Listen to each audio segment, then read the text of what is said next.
Muhammad wa ala alihi wa ashabihi wa man tabi'ahum bi hidayah ila yaumil qiyamah. Masyaallah muslimin jamaah salat maghrib yang dilanjutkan salat isya yang berbahagia. Puji syukur kita berkat Allah Subhanahu wa taala atas nikmat karunia-Nya sehingga pada kesempatan petang hari ini Allah masih senantiasa mencurah-curahkan kasih sayangnya kepada kita dengan diberikannya kita nikmat iman, Islam, kemudian nikmat sehat beserta nikmat sempat. Salam semoga senantiasa tercurah bagi junjungan kita Nabi Muhammad sallallahu alaihi wasallam beserta keluarga, sahabat dan orang-orang yang senantiasa istiqomah berada di atas sunnah-sunnahnya. Masyaallah muslimin jamaah salat maghrib yang berbahagia. Ya, alhamdulillah sudah hadir di tengah kita Ustaz Sudarto yang mungkin akan memberikan refreshing ataupun memberikan pencerahan ataupun mengingatkan kembali yang terkait dengan yang insya Allah akan kita hadapi terutama untuk di bulan Dzulhijjah. Jadi monggo sesarangan dipun idangataken apa ingkang dipun aturaken oleh beliau Ustaz Sudarto, dan untuk lebih mempersingkat waktu untuk kajian pada malam hari ini, mari kita buka dengan bacaan basmalah bersama-sama. Bismillahirrahmanirrahim. Dan langsung saja kepada Ustaz kami persilakan.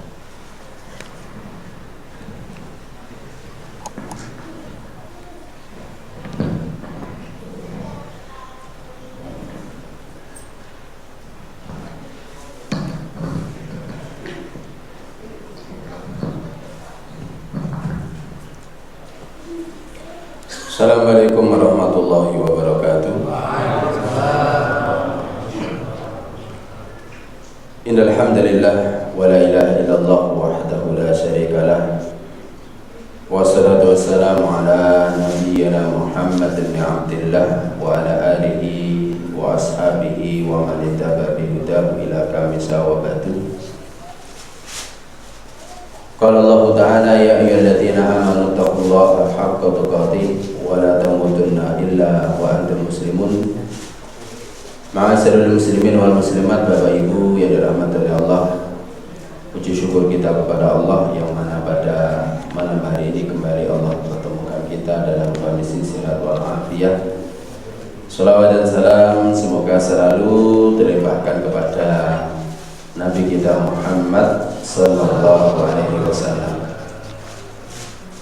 Kita akan membahas yaitu tentang fikih berkurban. Ma'asyiral muslimin rahimani rahimakumullah. Berkurban ini kalau dalam bab fikih sering dinamakan babul udhiyah, yaitu bab udhiyah.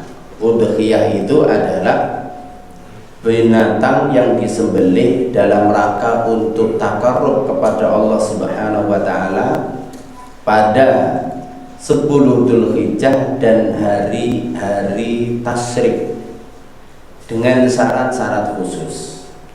Itulah yang dinamakan udhiyah. Yang seringnya kita namakan adalah berkurban. Kalau namanya berkurban itu secara umum itu sebenarnya maknanya lebih umum. Karena berkurban itu nggak mesti harus sembelihan.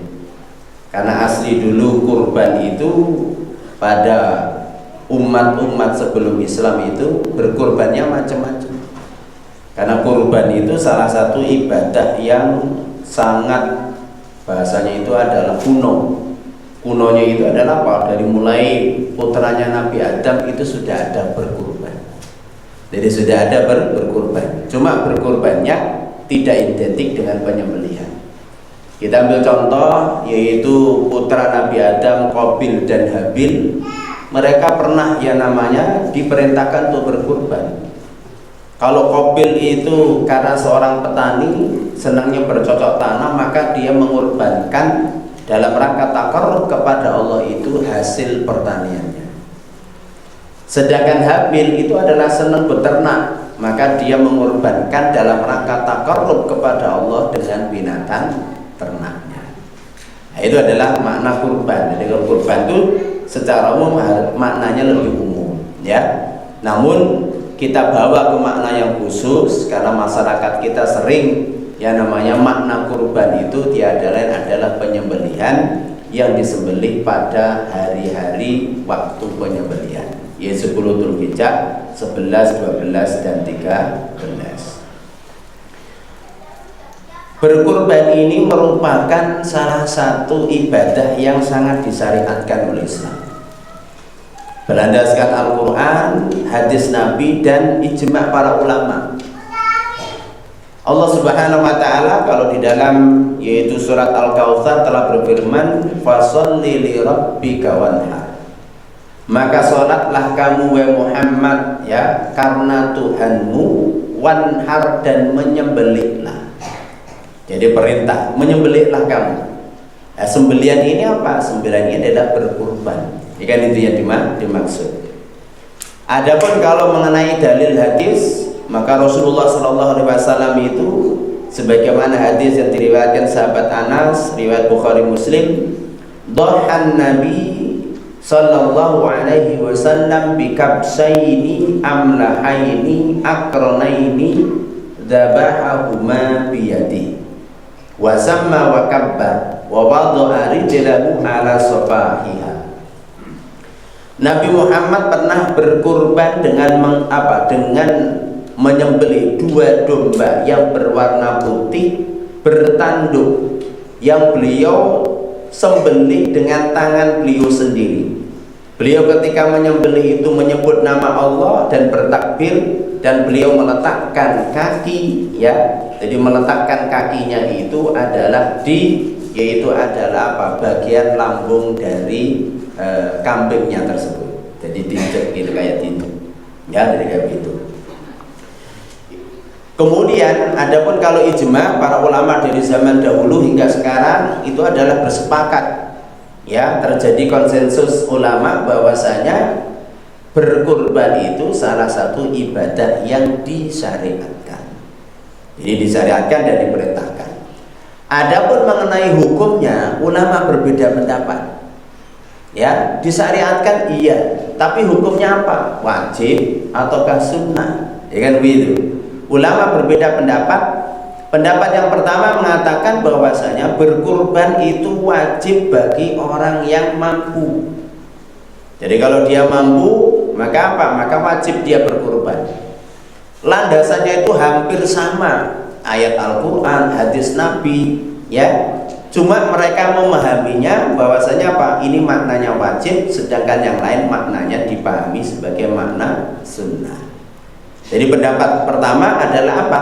Mengatakan bahwasanya hukum dari yang namanya berkurban itu adalah wajib bagi orang yang mampu. Contoh dalilnya yang mereka pakai adalah ayat tadi dalam surat Al-Kautsar, fasholli li rabbika wanhar. Salatlah kamu Muhammad karena Tuhanmu, wanhar dan menyembelihlah kamu. Dalam konteks bahasa Arab itu wanhar di situ adalah perintah. Ya, dengan ungkapan fi'il amr, kata perintah. Suatu perintah dari Allah, perintah dari Rasul. Menurut ulama ya usul fikih itu mengatakan al aslu fil amri lil wujub. Asal perintah dari Allah dan Rasulnya itu maknanya wajib. Sampai ada dalil yang memalingkan. Itu yang dipahami oleh ulama ya, sebagian dari ulama. Kayak seperti Imam Rabi'ah. Rabi'ah ini seorang tabi'in ya, Rabi'atul Ra'yi. Kemudian Imam Auza'i, Imam Abu Hanifah, Imam Laits dan sebagian mazhab Maliki berpendapat berkurban itu adalah hukumnya wajib bagi yang mampu. Kemudian pendapat yang kedua mengatakan bahwasanya berkurban itu adalah sunnah muakkadah.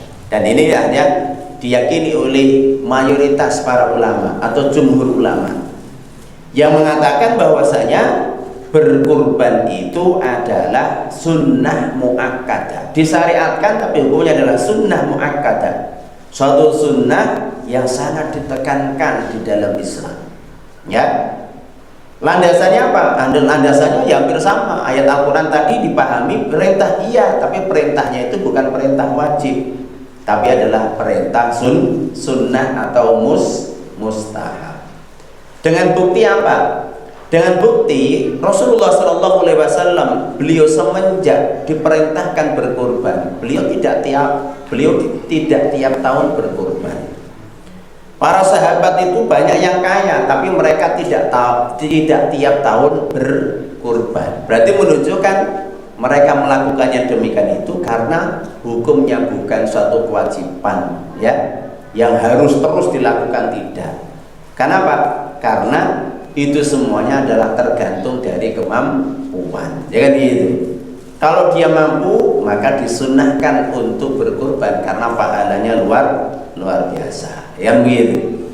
Sehingga apa? Sehingga itulah ya pendapat ulama tentang yaitu adalah hukum berkurban. Intinya adalah dua, ada yang mengatakan wajib bagi yang mampu, ada yang mengatakan adalah sunnah, ya, hukumnya adalah sunnah. Ma'asyiral muslimin rahimakumullah. Kemudian apa yang harus ya disembelih dalam rangka berkurban itu? Disepakati oleh para ulama berdasarkan firman Allah bahwasanya binatang yang dipergunakan untuk berkurban itu dinamakan adalah bahimatul an'am. Bahimatul an'am itu apa? Al-ibil, yang pertama unta, wal baqaru, sapi dan yang sejenisnya, ya, kerbau, ya kan begitu, ya. Jadi apa? Sapi, kerbau. Wadon, don itu adalah apa? Biri-biri, ya kan begitu. Wal ma'is, yaitu adalah kambing, ya. Jadi kalau don itu seringnya domba, ya kan itu. Wal ma'is itu adalah kambing, ya, kambing Jawa kalau bahasa kita, ya. Jadi kan seperti itu, yang dia bukan domba. Kenapa? Karena Allah Subhanahu wa taala berfirman di dalam surat Al-Hajj, liyadhkuru smallaha ala ma razaqahum min bahimatil an'am, agar mereka itu adalah menyebut nama Allah Subhanahu wa taala atas rizki yang telah Allah berikan kepada mereka berupa bahimatil an'am, berupa binatang ternak, yaitu adalah kata orang Jawa rojo koyo, ya kan begitu. Ini adalah apa? Jadi yang disepakati para ulama itu adalah seperti itu. Mengenai masalah onta dan sapi, maka diperbolehkan, ya, onta dan sapi boleh dipergunakan untuk 7 orang, ya. Jadi 7 orang. Andai kata orang mau berkorban sapi utuh, ya tidak apa-apa, itu malah lebih utama, ya kan begitu. Tapi kalau sapi ataupun unta boleh dirombak, ya, 7 orang. Itu yang dikatakan oleh apa? Para ulama berdasarkan hadis Nabi. Naharna ma'a Rasulillah amal Hudaybiyah al-badanata an sab'atin wal baqarah an sab'atin. Kita pernah menyembelih bersama Rasulullah SAW pada tahun Hudaybiyah seekor onta, ya, seekor onta untuk 7 orang, seekor sapi untuk 7 orang. Itu dikatakan oleh sahabat Jabir ibni Abdillah. Ya, ini adalah yang dikatakan oleh para ulama. Jadi makanya apa? Maka berkorban dengan sapi ataupun dengan onta, maka itu boleh dirombong dengan 7 orang. Ma'asyiral muslimin rahimani rahimakumullah. Adapun kalau domba, ya, ataupun ya kambing gitu, ya, maka apa? Maka diperbolehkan, ya.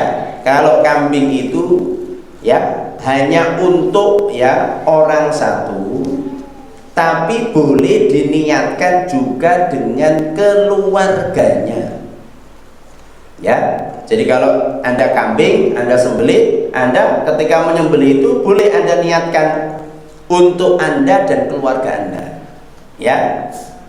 Hal ini pernah dilakukan oleh Rasulullah Shallallahu Alaihi Wasallam, di mana beliau itu ketika, ya, ketika beliau mau menyembelih, dia minta pisau kepada Aisyah radhiyallahu anha. Maka kemudian ketika beliau menyembelih, ya, Bismillahi Allahu Akbar, hada anni, ya, wa an ahli wa an ummati, kan gitu. Ya Allah, ya, ini adalah sembelihan dariku ya, dan dari keluargaku dan dari umatku yang lam yudhi, yaitu umatku yang tidak bisa berkurban. Ya, itu adalah Rasulullah SAW.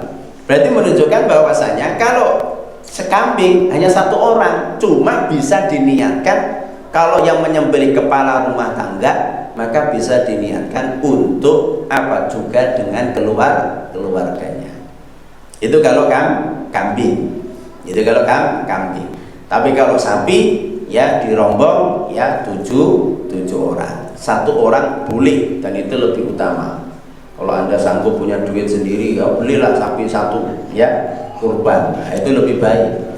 Ya, jadi kayak seperti itu. Ya, satu sapi. Kan begitu.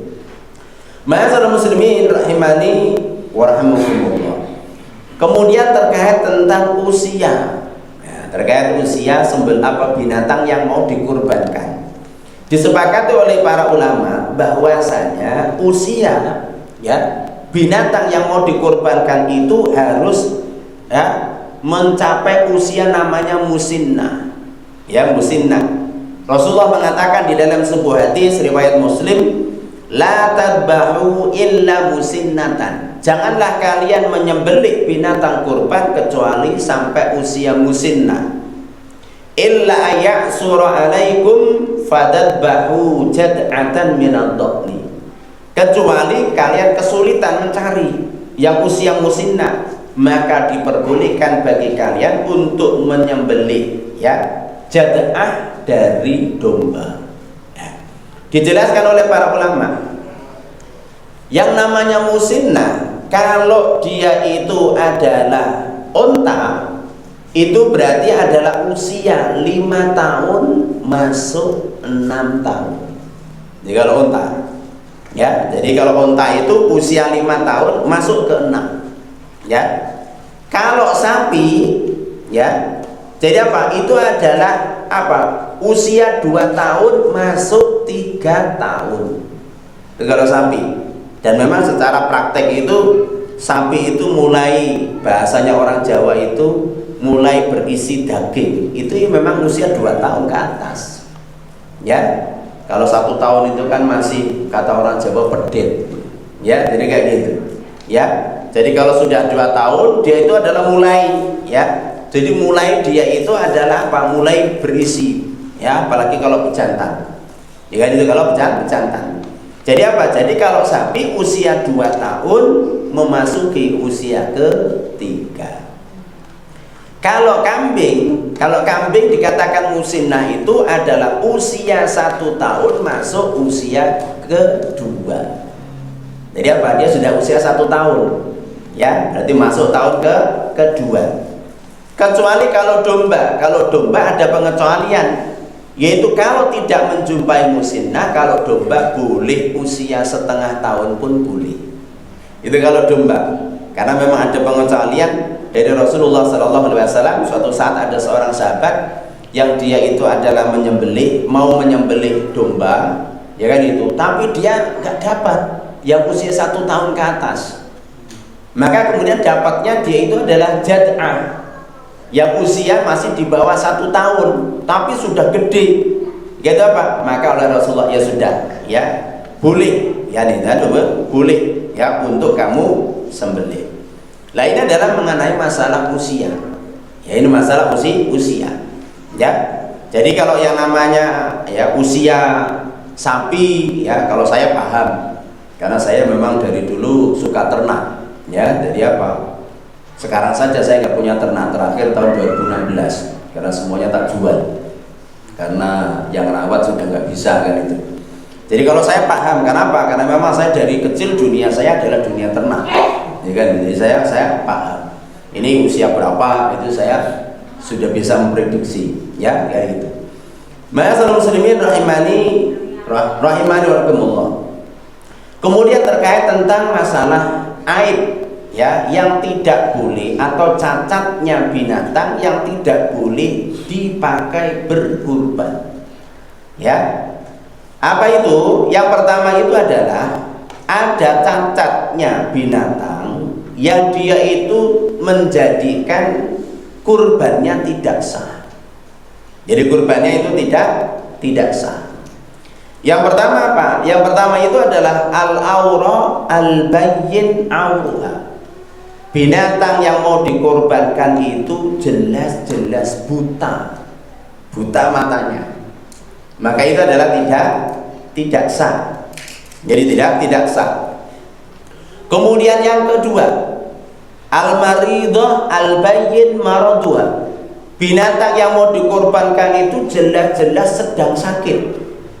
Nah sekarang ini kan lagi musim PMK ini kan, ya. Jadi apa? Jadi kalau makanya fatwa MUI, ya, fatwa MUI kemarin sudah ada fatwa kalau jelas-jelas dia kena PMK, ya, jadi penyakit mulut dan kaki, jelas-jelas dalam posisi itu, maka tidak boleh dipakai berkurban karena jelas dia dalam posisi sakit, ya kan begitu. Ya semoga ya tidak banyak menyebar gitu ya, tidak banyak menyebar. Itu adalah yang kedua. Kemudian yang ketiga itu al-arja al-bayyin arjuha, yaitu binatang tersebut itu jelas-jelas pincang atau patah kakinya, ya, maka itu tidak boleh. Ya, jadi apa? Kalau jelas dia patah ataupun pincang, mungkin patah tapi nggak sampai putus, ya, lepas gitu ya, maka apa? Maka tidak boleh. Jadi kalau dia jelas arja, pincang ataupun terputus kakinya, maka itu adalah tidak boleh untuk digunakan sebagai kurban, ya. Kemudian yang keempat itu adalah al-hazilah allati la tungki, yaitu binatang itu sangat kurus, ya, tidak punya daging, kata orang Jawa lunglit, ya, balung kalau kulit, ini kan itu ya. Jadi kan seperti itu nggak punya daging sama sekali, maka itu adalah tidak diperbolehkan untuk digunakan berkurban. Landasannya apa? Landasannya itu hadis Nabi yang diriwayatkan Imam Nasai dan Ibnu Majah serta Imam Ahmad, di mana Rasulullah Shallallahu Alaihi Wasallam beliau bersabda, arba'atun la yadzina fil adhi, 4 binatang tidak sah digunakan untuk berkurban. Al-aura al-bayyin auruha, binatang itu jelas-jelas buta. Wal maridah al-bayyin maraduha, ya, binatang itu jelas-jelas sakit. Wal arja al-bayyin dil'uha, kemudian binatang itu adalah pincang atau patah kakinya, ya, dengan jelas. Kemudian wal kasiratul lati la tungki, dan binatang itu tidak berdaging sama sekali, maka itu adalah tidak sah. Sehingga apa? Ini disepakati oleh para ulama karena landasannya langsung hadis kan gitu. Adapun ada aib atau cacat, ya, pada binatang kurban tersebut, tapi hukumnya tetap sah. Dia hukumnya tetap sah, tapi hukumnya makruh. Ya, hukumnya makruh. Apa itu? Pertama, ya, daun telinganya putus, ya, itu hukumnya sah, tapi cuma makruh. Ya, hukumnya makruh. Kemudian apa? Maksuratul qarn, ya, jadi pak tanduknya patah, itu tetap sah, kurbannya tetap sah, tapi hukumnya makruh. Ya, jadi hukumnya tidak sampai pada tataran apa? Tidak sah, tapi di hukumnya makruh. Bahasanya apa? Kurang utama. Jadi kurang utama. Itu adalah apa? Itu yang hukumnya makruh, gitu. Dan ada juga cacat-cacat yang dia itu tidak berpengaruh kepada keabsahan dari kurbannya, ya. Jadi apa? Contohnya apa? Ya contohnya seumpama binatang itu nggak punya gigi, nah, ini tidak apa-apa, ya, karena yang dibutuhkan kan bukan giginya, ya, jadi kan seperti itu, ya. Kemudian apa? Kemudian terputus ekornya, ya, ekornya terputus, ya, maka ini adalah apa? Maka ini adalah tidak berpengaruh kepada istilahnya keabsahan dari korbannya. Atau binatang itu mandul, tidak apa-apa, kan itu. Ya, dia adalah apa? Itu tidak mengapa. Ma'asyiral muslimin rahimakumullah. Adapun tentu yang utama di dalam berkorban itu diusahakan binatang yang dikorbankan itu adalah apa? Ciri fisiknya itu sempurna, ya kan itu. Kemudian adalah gemuk, ya, berdaging, ya kan itu, berdaging. Kemudian apa? Kemudian ya, kalau dia itu adalah apa? Ibaratnya kambing, ya, maka apa? Maka sebagian ulama mengatakan ya idealnya itu yang berwarna putih, ya kan itu. Kenapa? Meniru Rasulullah. Walaupun kan nggak semuanya kambing kayak seperti itu. Ya, intinya yang paling utama tadi, dia itu adalah apa? Sempurna secara fisik, kemudian gemuk, ya kan itu. Dan diperbolehkan berkorban dengan binatang yang jenis ya betina. Itu boleh dan sah. Walaupun kurang utama, ya kan itu, kurang utama. Ya, kalau sapi mandul itu ya, itu biasanya gemuk. Ya, biasanya gemuk. Ya, kalau Anda punya sapi kemudian ya daripada saya tak jual lah, tak kurbankan aja. Gitu. Ya apa? Betina, tidak apa-apa. Ya, kenapa dalam prinsip Islam itu bahwasanya dianjurkan utamanya itu adalah berkorban dengan pejantan. Ya kan itu. Karena mengindukan itu, kalau betina itu adalah diharapkan dia itu bisa berkembang biak, ya kan begitu. Kalau pejantan kan ibaratnya apa? Sapi betina 5 atau mungkin 10, pejantan 1 cukup kan gitu ya. Sehingga apa? Sehingga seperti itu. Tapi ada kalanya kalau andai kata seseorang punyanya betina dan dia mau yaitu adalah berkorban dengan betina, maka itu adalah diperbolehkan. Ya, jadi diperbolehkan. Ma'asyiral muslimin rahimani rahimakumullah. Secara umum di dalam berkorban itu yang utama secara derajat itu adalah yang pertama adalah unta. Kalau Anda berkorbannya utuh, ya, berkorbannya utuh berarti unta yang paling utama. Baru setelah itu adalah sapi. Baru setelah sapi adalah kambing. Ya kan begitu. Kalau Anda satu utuh kan. Pertanyaannya, kalau andai kata kita ini berkurban rombongan sapi ya 7 orang dengan 1 kambing, itu utama mana? Nah, ini kan sering jadi pertanyaan itu. Utama mana? Maka dalam permasalahan ini ulama berbeda pendapat. Jadi ulama berbeda pendapat. Ada pendapat yang mengatakan bahwa yang utama ya daripada kalau rombongan sapi ya bertujuh, yang mending adalah kambing utuh, ya kan itu. Karena apa? Karena Rasulullah SAW nyembelih kambing, ya kan gitu. Itu alasannya. Ulama yang mazhab yang kedua mengatakan tidak mesti, ya. Jadi apa? Ada kalanya ya rombongan sapi lebih utama. Karena apa? Karena lebih bisa memberikan manfaat kepada masyarakat miskin dengan dagingnya. Dengan gitu. Jadi apa?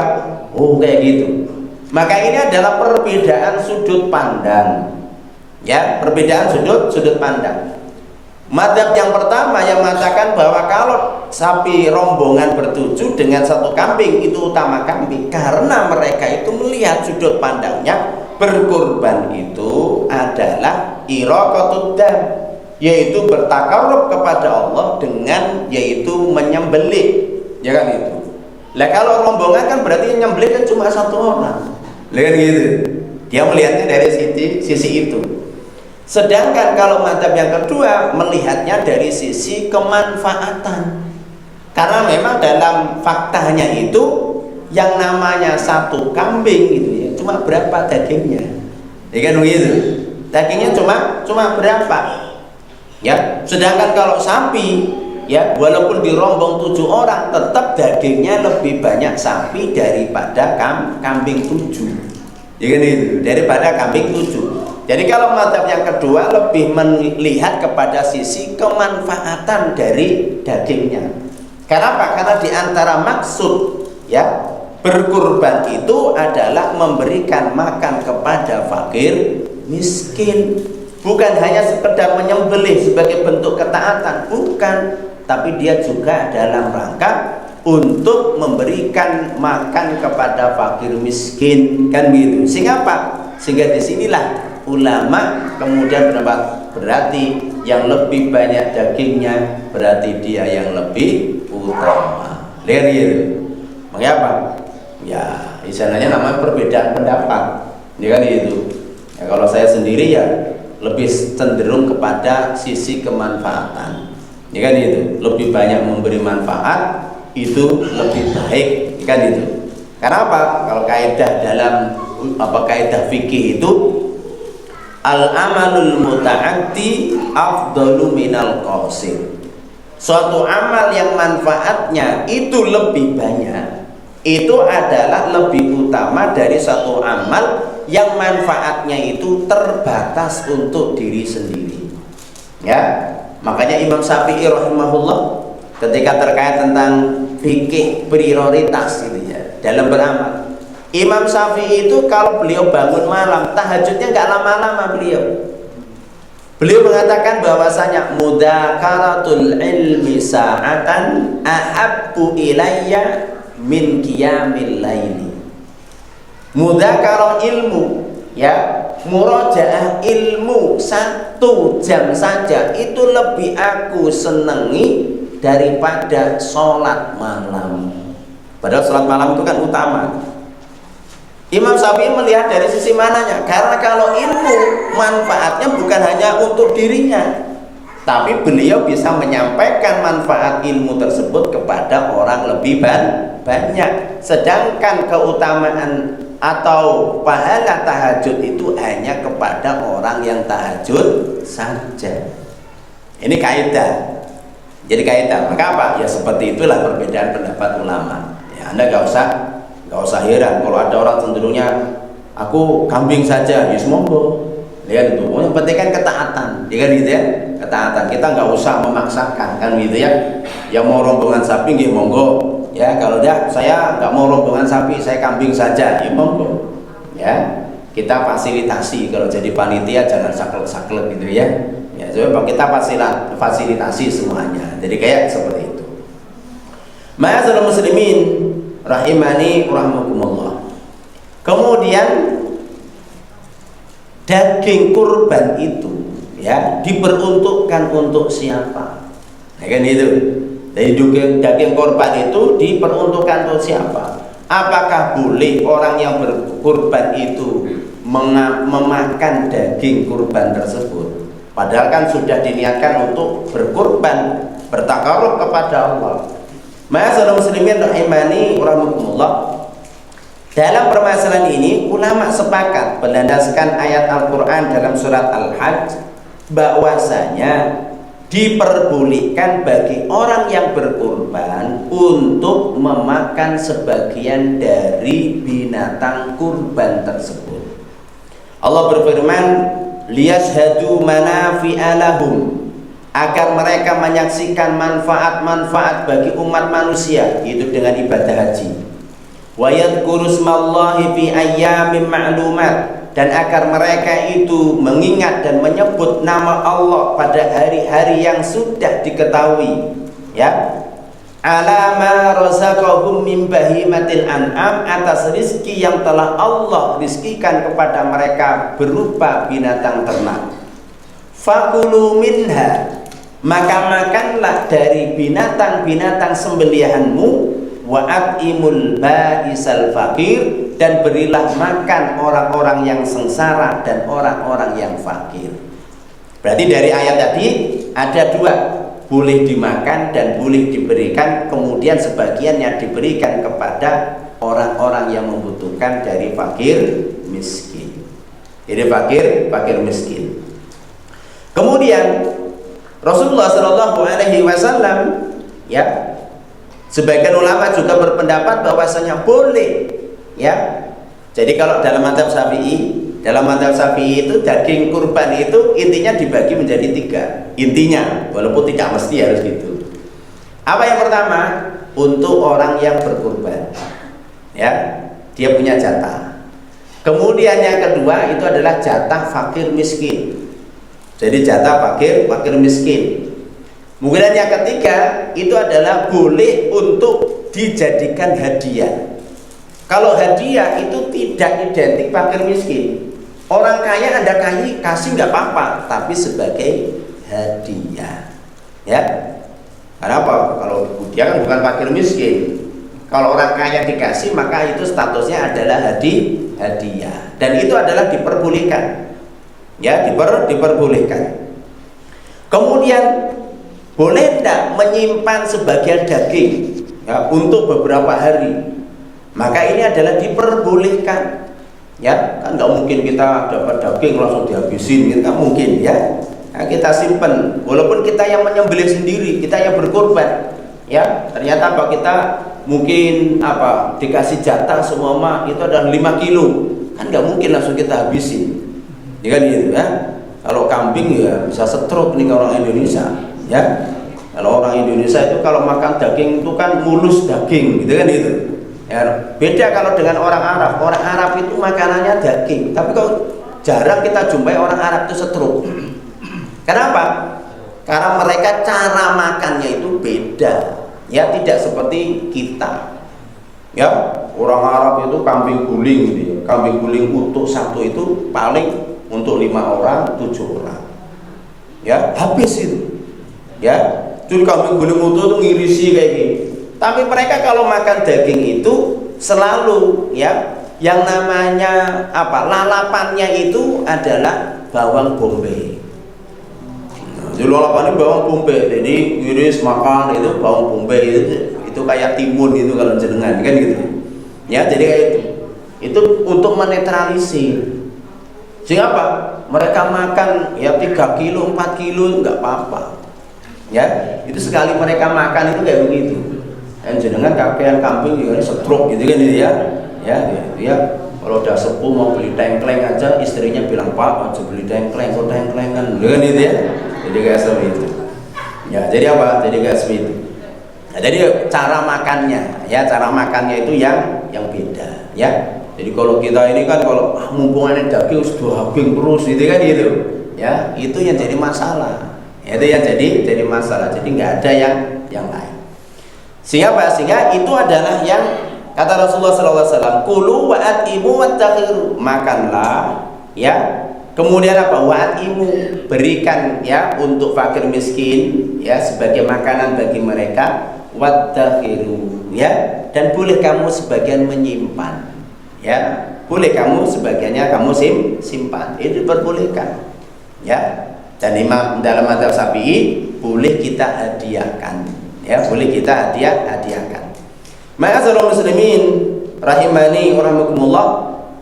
Kalau di dalam mazhab yang lain beliau mengatakan bahwasanya ayatasaddaq bisulus, disedekahkan sepertiganya, wa yut'im atsulus, ya kan itu. Kemudian untuk memberi makan ya, disedekahkan itu berarti untuk memberi hadiah, berarti pada orang-orang yang belum tentu miskin. Dia punya teman dibagikan, dia dikasih, ya kan itu. Dan yang sebagian untuk fakir miskin, dan sepertiganya itu untuk dia makan bersama dengan keluarganya. Ya, ini adalah Ini adalah yang dilakukan oleh mazhab Syafi'i itu kayak seperti itu. Namun ma'asyiral muslimin rahimani wa rahimakumullah, yang perlu kita perhatikan ya, tidak dibenarkan ya binatang atau daging ya, binatang kurban itu kita perjualbelikan. Tidak boleh kita perjualbelikan, tidak kulitnya ya kan itu, tidak dagingnya, itu tidak boleh kita perjualbelikan. Kan begitu. Kata Rasulullah SAW, la tabi'u luhumal haddi wal adhi fakulu wa tasaddaqu wastamti'u bijulutiha wa la tabi'uha. Ya kan itu. Jangan kalian itu menjual daging binatang kurban. Makanlah atau sedekahkanlah ya, nikmatilah kulitnya, jangan kamu jual. Wah, ini solusinya gimana Ustaz? Dengan itu kan repot kita merawat ya, kulit juga repot. Caranya gampang. Caranya itu kalau Anda mau simple, nggak mau repot, kulitnya sedekahkan, rampung sudah. Ya, jadi kayak gitu. Daripada Anda merawat sendiri, wah repot banget kulit gitu ya. Ya, kalau dibagi ke orang ya belum tentu dirawat di kulit diirisi ibaratnya 15-an senti ya sopo sing gelem bakar kadang itu ya, malah kadang dibuang. Daripada kayak seperti itu, udah sedekahkan aja ya. Ada orang yang fakir miskin gitu ya, sudah sedekahkan, kasihkan ya. Mau diapain sama dia terserah dia, mau disedekahkan kan gitu. Kalau sudah disedekahkan kan sah-sah saja, kan memang dalam hadis tadi kan boleh disedekahkan atau dihadiahkan. Ya, itu adalah diperbolehkan. Kemudian yang kedua perlu dipahami, la yu'tal jazaru ujratahu minal udhiyah. Ya, tukang jagal tidak boleh diberi upah dari binatang kurban. Nah, ini hati-hati. Ya. Jadi tukang jagal tidak boleh diberi upah, ya. Jadi apa? Dari binatang kurban. Kan begitu. Sehingga apa? Sehingga ini dikatakan dalam satu riwayat, nahnu nu'tihi min indina. Ya. Jadi kami memberi tukang jagal itu daging bukan dari binatang kurban itu.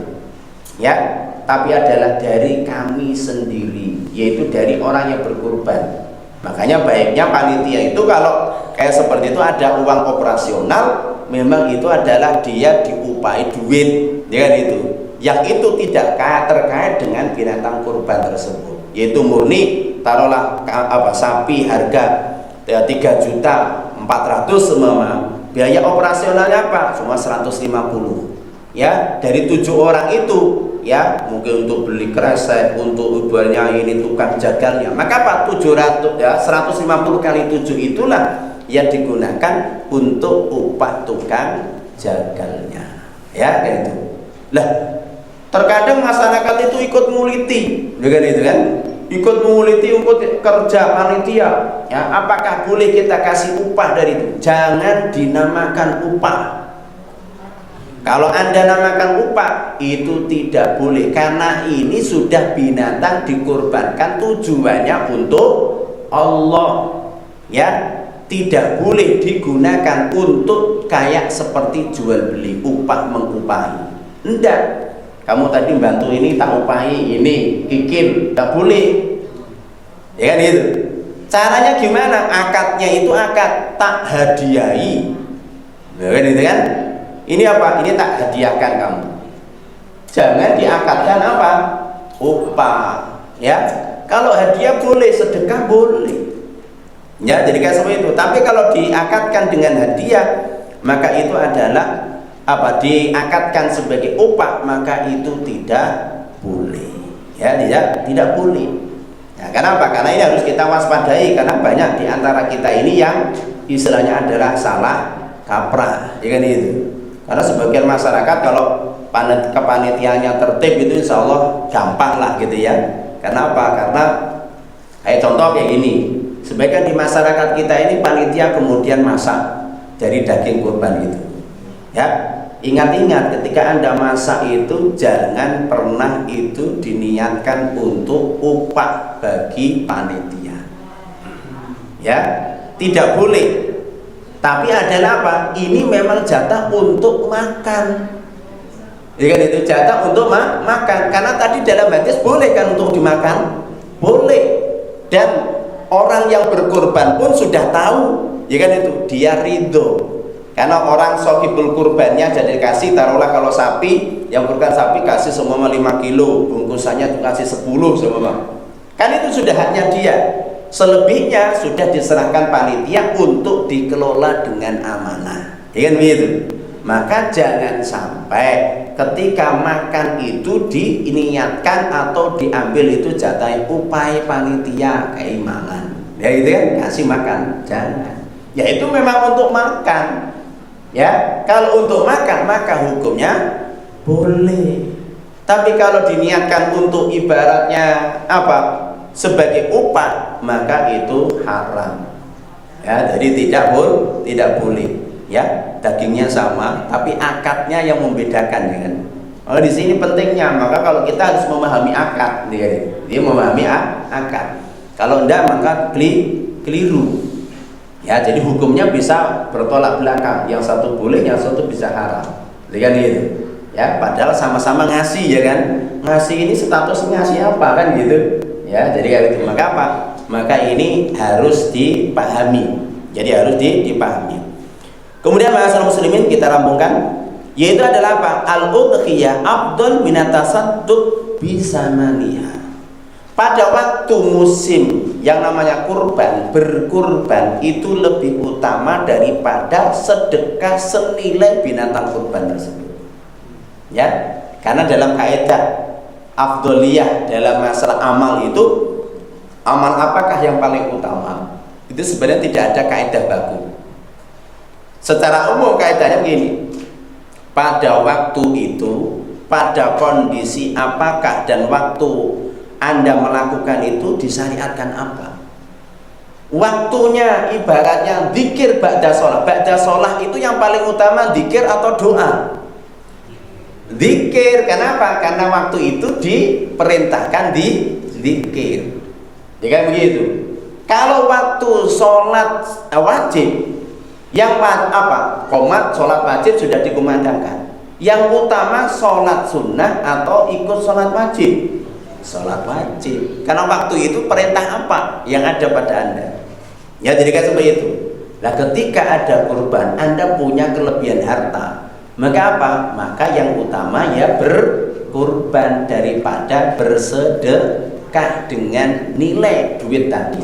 Sama-sama ini 3 juta disedekahkan, yang satu dikurbankan untuk menyembelih kambing semua. Maka menyembelih kambingnya itu lebih utama, karena pada waktu itu disyariatkan berkurban. Ma'asyiral muslimin rahimani wa rahimakumullah. Kemudian yang terakhir pembahasannya, hal tanqulul qalul adaqi ila baladin akhar. Boleh enggak ya daging kurban kita ini kita pindah ke daerah lain? Kan itu. Asalnya ma'asyiral muslimin, berkurban itu ya di daerahnya sendiri, asli. Ya, kecuali kalau ada kemaslahatan. Alhamdulillah di daerahnya itu sudah makmur, orangnya sudah cukup semuanya, dan kebanyakan sudah berkurban, kesadarannya tinggi. Tapi mungkin warga kampung jarang. Maka apa? Kita pindah di sana. Maka apa? Maka itu adalah diperbolehkan, dan itu terkadang lebih utama karena mampu memberikan maslahat yang lebih. Ya. Jadi aslinya ya di tempat kita. Kita tinggal di mana? Ya, taruhlah seumpama di Gumilir, ya Gumilir yang utama. Tapi bisa jadi sini sudah makmur, ya dengan itu. Ternyata kampung laut nggak ada, kita kirim ke sana. Maka apa? Maka itu tuh ada kalanya itu lebih utama. Kan begitu. Kenapa? Karena itu adalah memberikan manfaat yang lebih, apalagi dalam rangka untuk edukasi masyarakat supaya mereka itu mau berkorban. Wallahu ta'ala a'lamu bishawab. Demikian terkait masalah sebelum masalah kurban. Kalau mungkin ada pertanyaan silakan, kalau tidak ya kita cukupkan. Ustaz, Ya, monggo. kalau kita belajar tentang beri kurban dan jadi zakat itu hanya satu kurban, dan yang lain kadang-kadang berbeda. Yang disunahkan itu bacaan ini apa?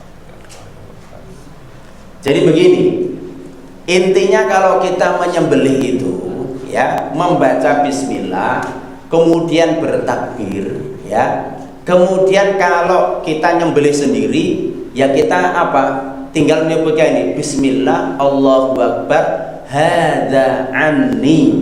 Ya kan itu kan? Ini sembelian dariku ya Allah. Ya kan itu. Tapi kalau panitia semua karena sapi ya kan? Ini sapi. Maka apa? Karena ada 7 orang ya kan? Maka apa? Disebutkan bismillah, Allahu akbar, hadza an. Ya. Ini adalah dari siapa? Semua Pak Ijo, ya, Bapak Imin, ya, Bapak Inem, gitu. Sebutkan orangnya.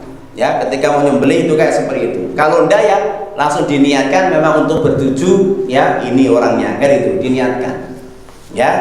Jadi apa? Maka intinya di situ Bismillah, Allahu Akbar, kemudian menyebutkan apa istilahnya sembelian itu dari siapa, ya, itu intinya ada di situ, ya. Jadi itu Bismillah, Allahu Akbar. Rasulullah itu kan gitu, Bismillah, Allahu Akbar, hada anni, ketika beliau nyembelih kambing itu, hada anni wa an ahli wa an ummati allati lam tudhi.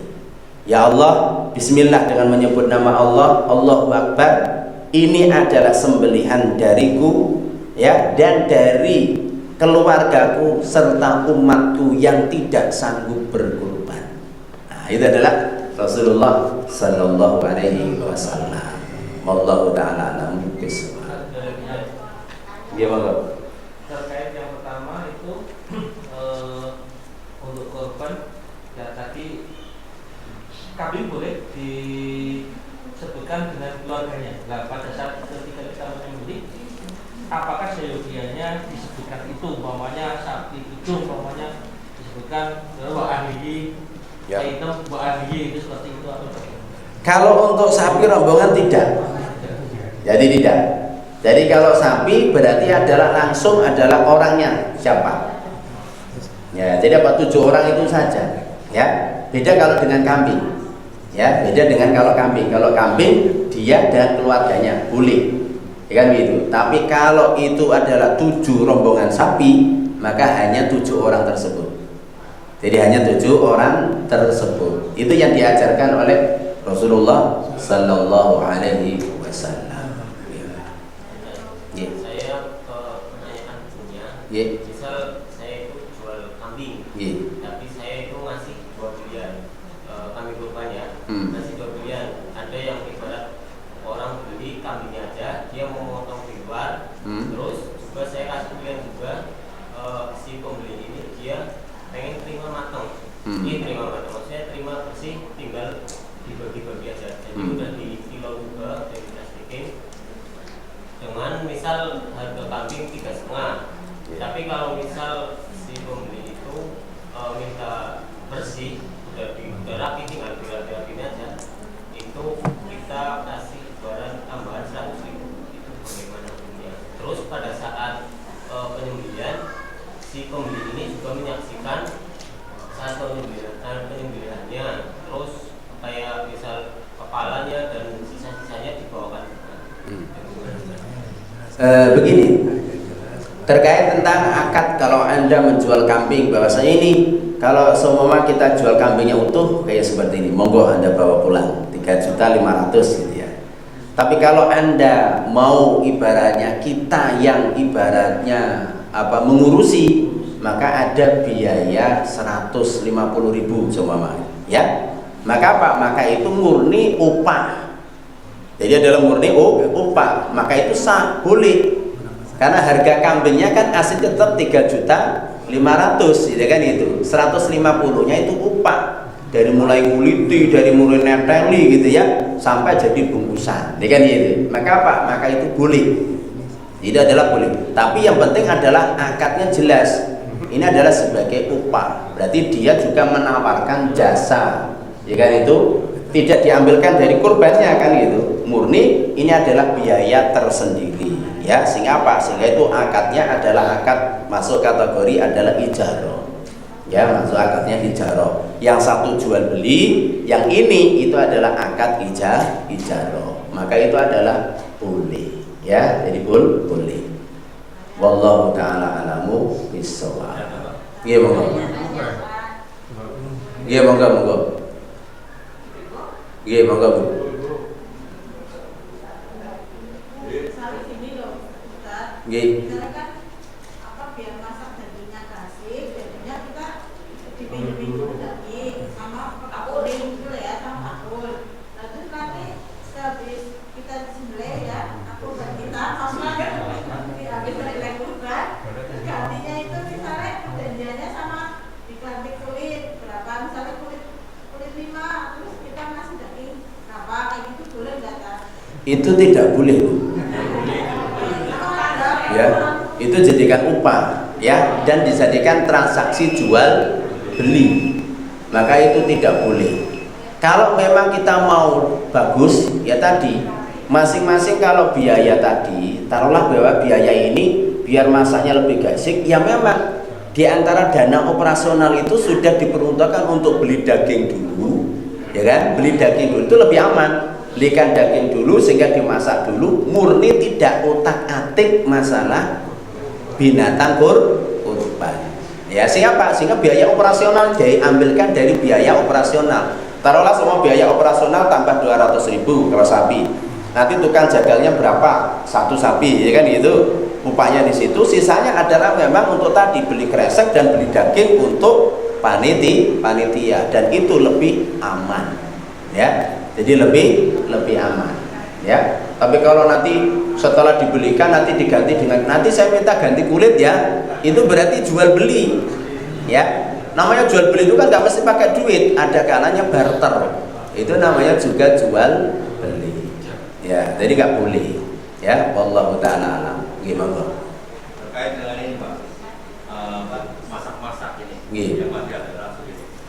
Nah, itu setelah diambil rata-rata 7 orang itu 5 kiloan. Iya. Nah, sedangkan lebihnya itu kan otomatis itu merupakan sodakohan. Iya. Ya, pertama, yang mau dimasak itu yang diambilkan yang mau disodakokan atau diambilkan yang 5 kilo jatahnya orang yang mau korban. Iya. Kedua, orang yang sudah berkorban kan cukup lah, cukup ya. Pada saat panitia membagikan daging bungkusan, orang itu tuh ada berhak untuk menerima sodakoan yang disodakokan sama dia enggak? Maksudnya gini, ini ada orang sudah korban, panitia tuh mau beli sini bungkusan lah, warga, katakanlah warga, dia dapat lagi, gitu loh. Maksud enggak? Nah, ini benar nggak? Itu yang kedua. Yang ketiga, niat penyembelihan dengan hadyu sama enggak dengan korban itu? Karena momennya pas hari tasriknya itu. Gimana? Begini ya, terkait tentang masalah yang dimasak itu, ya dimasak itu apakah diambilkan dari jatah sohibul kurban? Jadi begini. Jadi Anda jangan terpaku dengan sohibul kurban kita ambil dulu, ya kita kasihkan, berarti ini istilahnya sisanya ini adalah sebagian untuk kita masak. Intinya begini, dalam daging itu ketika sudah jadi daging itu adalah boleh untuk dimakan untuk sohibul kurban, kan gitu. Kemudian dihadiahkan dan disedekahkan, kan begitu. Lah solusinya gimana? Supaya kita tidak ribet gitu ya. Tidak ribet itu bahwasanya dari pertama itu sohibul kurban sudah diberitahu bahwasanya panitia nanti akan masak, ya kan itu. Lah masak itu nanti diantaranya diambilkan dari bagian Anda. Cuma bagian Anda, ketentuan dari panitia itu bahwasanya sohibul kurban itu nanti dapat jatah pastinya itu 5 kilo, ya kan itu. Berarti yang dimasak itu sebenarnya jatahnya sohibul kurban, gitu loh. Jadi jatahnya itu ya aslinya miliknya sohibul kurban. Cuma keputusan dari panitia bahwasanya sohibul kurban di masjid kami itu adalah dikasih 5 kilo daging 10 bungkusan, sama kan gitu. Ya mengapa? Berarti yang dimasak ambilkan jatahnya mereka. Cuma bukan yang sudah 5 kilo tadi, yang dari pertama. Ya, jadi selesai disembelih, memang kita ini panitianya butuh berapa sih ini? Ya kan itu kan nggak mungkin dimasak semuanya, ya kan gitu ya. Ya, oh ternyata mungkin dari setiap satu sapi mungkin cuma diambil segini kilo, ya kan gitu. Nah itu sebenarnya apa? Itu sebenarnya jatahnya dari sohibul kurban, ya kan gitu. Kan nggak mungkin juga makan banyak-banyak, kan nggak mungkin ya. Ya tahu diri semuanya kan gitu ya. Ya, gitu. Berarti selebihnya itu adalah memang untuk apa? Dibagikan, ya dibagikan. Nah, ketika orang itu panitia semua, setelah dia bagi kayak seperti itu, kemudian dia masih dapat bagian lagi, boleh tidak? Boleh. Yang penting itu jangan sebagai upah, ya, jangan sebagai upah, tapi adalah hadiah. Jadi kan hadiah. Kalau sebagai upah berarti nggak boleh, karena kalau daging kan daging kurban kan nggak boleh ibaratnya dibarter sebagai jual beli, ya kan itu, atau sebagai upah mengupahi, kan nggak boleh, karena itu masuk kategori jual beli. Tapi kalau ini hadiah, murni dia diberi hadiah, ya kan itu, dan panitia diberi kewenangan, ya, karena panitia itu kan wakil dari shahibul kurban. Jadi panitia itu wakil, ya, namanya wakil itu amanah. Ya, berarti apa? Memang shahibul kurban diberitahu, ya kan begitu. Kalau panitia itu nanti dikasih lebih, itu bukan sebagai upah, tapi adalah murni sebagai hadiah. Seakan-akan kayak yang berkurban itu yang memberi hadiah, karena dia sudah berjasa membantu, bukan sebagai upah. Jadi akadnya ini yang harus jelas. Jadi kan, kalau jadikan upah jelas haram, nggak boleh. Ya, jadi kayak begitu Pak. Ya, bisa ada paham ini? Ya, dia niat. Jadi dia niat itu. Tentang hadiu dan udhiyah. Jadi yang namanya udhiyah itu kan lebih identik dengan sembelihan, ya, sembelihan kita yang tidak berhaji. Sedangkan kalau haji itu al-hadi. Jadi ada hal itu, karena itu nanti terkait tentang yang namanya ibadah haji. Kalau kita berkurban tidak terkait dengan ibadah hajinya, kita murni berkurban, cuma waktunya sama. Ya, itu waktunya sama. Tapi namanya kalau ini udhiyah, kalau al-hadiyu itu adalah untuk jamaah haji, karena terkait rentetan dari niat haji, terkhusus seperti haji tamattu, ya kan itu kan mesti ada al-hadiyu, ya. Jadi kayak itu. Wallahu taala a'lamu bishawab. Oh, dalam berniat, ya. Kalau berniat sama. Jadi kalau dari sisi nyaman dia Pak, hada Allah bismillah Allahu akbar, hada anni, ya kan itu. Kalau Anda sendiri ya hada anni, ya kan itu. Wallahu taala a'lamu bishawab. Assalamualaikum warahmatullahi wabarakatuh. Waalaikumsalam warahmatullahi wabarakatuh. Kaitannya tadi jatah kurban. Nggih. Kemudian kalau makannya sedikit-sedikit mungkin sampai 3 bulan, karena sekarang ada namanya freezer. Itu apakah dibenarkan apa tidak? Terkait tentang itu sudah jadi jatah kita, ya. Kalau sudah jadi jatah kita itu boleh-boleh saja, ya. Karena di dalam hadis dulu awal ada syariat berkurban, Rasulullah melarang orang menyimpan daging lebih dari 3 hari. Alasannya apa? Karena waktu itu adalah maja'ah, waktu kelaparan. Nggak etis Anda nyimpen daging sampai 3 hari, tetanggamu kelaparan. Rasulullah melarang. Tapi setelah itu Rasulullah SAW beliau mengatakan, kulu waddakhiru, silahkan kalian makan, watasodaku, silahkan kalian sedekahkan, waddakhiru, silahkan juga kamu simpen, tidak apa-apa. Kenapa? Sudah makmur. Nah, kalau sekarang itu kan rata-rata dikasih. Saya sendiri kalau dapat jatah itu kadang ya tak bagi-bagi tetangga gitu ya, masih ada bisa 1 bulan lebih gitu kan. Ya kan apa? Kalau saya sendiri memang daging itu terus terang, kalau daging ya paling 1 hari makan. Karena saya pernah mabuk daging, ya. Jadi ya pernah mabuk dagingnya benar. Saya karena waktu di Sulawesi itu pernah 1 kambing itu saya sate 9 orang habis, gak bisa tidur, ya. Jadi gak bisa tidur, itu masih muda dulu waktu saya Sulawesi di pondok, ya itu kan. Karena habis nyembelih sapi 15, itu kan itu. Kita sudah bismillah. Pokoknya kita nggak makan daging yang lain, nanti kita nyembelih 1 kambing untuk kita sate malam. Jadi kan itu kita sembelih pada asar, ya, habis itu setar nyate sendiri, wis puasnya. 1 kambing 9 orang sampai subuh nggak bisa tidur, ya. Jadi kalau saya makan daging paling sehari aja, habis itu sudah, besok rasa kepala itu sudah munek-munek gitu ya, dan enak gitu. Karena pernah mabuk ya terus terang, ya. Jadi kayak seperti itu, ya. Wallahu ta'ala. Jadi sakit bah, ya, jadi boleh. Demikian Bapak Ibu yang dirahmati Allah Subhanahu wa taala terkait masalah udhiyah, ya, semoga ada manfaatnya. Aku Akhir kalam kita tutup dengan doa kafaratul majlis. Subhanakallahumma wa bihamdika asyhadu an la ilaha illa anta astaghfiruka wa atubu ilaik. Assalamualaikum warahmatullahi